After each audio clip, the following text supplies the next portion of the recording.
પરિવાર ગરમીથી બચવા ફળિયામાં સૂતો હતો અને તસ્કરો કળા કરી ગયા।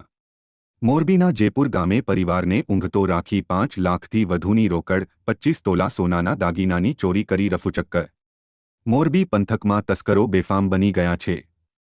વાહન ચોરી અને ઘરફોડ ચોરીના બનાવો સતત વધી રહ્યા છે અને પોલીસ ટીમની નાઇટ પેટ્રોલિંગ સામે સતત સવાલો ઊભા થઈ રહ્યા છે। ત્યારે ગત રાત્રિના જેપુર ગામે તસ્કરોએ ધામા નાખ્યા હતા, જ્યાં એક મકાનને નિશાન બનાવી 5 લાખથી વધુની રોકડ રકમ અને અંદાજિત 25 તોલા સોનાના દાગીનાની ચોરી કરી તસ્કરો નાસી ગયા હતા।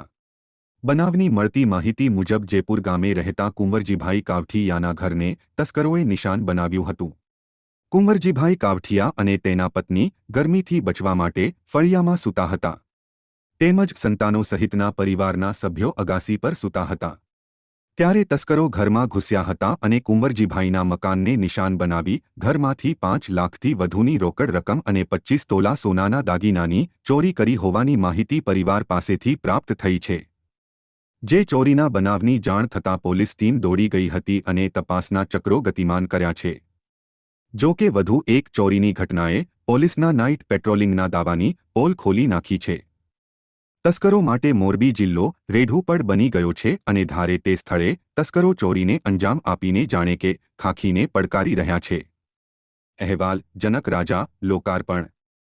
મારું નામ વિરલ કાવઠિયા। વિરલભાઈ, કંઈક ચોરીનો બનાવ બન્યો તમારા ઘર સહિત કેટલા ઘરમાં ચોરીનો બનાવ બન્યો છે અને શું વસ્તુ ગઈ છે અને કેવી રીતે?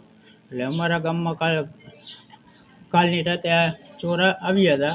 એટલે 2 થી 4ના ગાળામાં આવ્યા હતા અને કુલ 5 મકાન તૂટ્યા છે, પણ એમાં બીજા 4 મકાનમાં તો ખાલી ચોરીનો પ્રયાસ જ કર્યો છે, પણ મારા મકાનમાંથી જાજુ ગયું છે। લગભગ રહ્યું ને 26-27 લાખ રૂપિયાનો માલ મારા ઘરમાંથી ગયો છે, રોકડા અને સોના ચાંદીના દાગીના। પછી તમે કોને જાણ કરી ને કઈ એટલે રીતે? પછી ડાયરેક્ટ એટલે અમને સવારે 5 વાગે ખબર પડી એટલે અમે ડાયરેક્ટ પોલીસ સ્ટેશને ગયા ને પછી બધા સાહેબો બાઈબો બધા આવ્યા તપાસ માટે।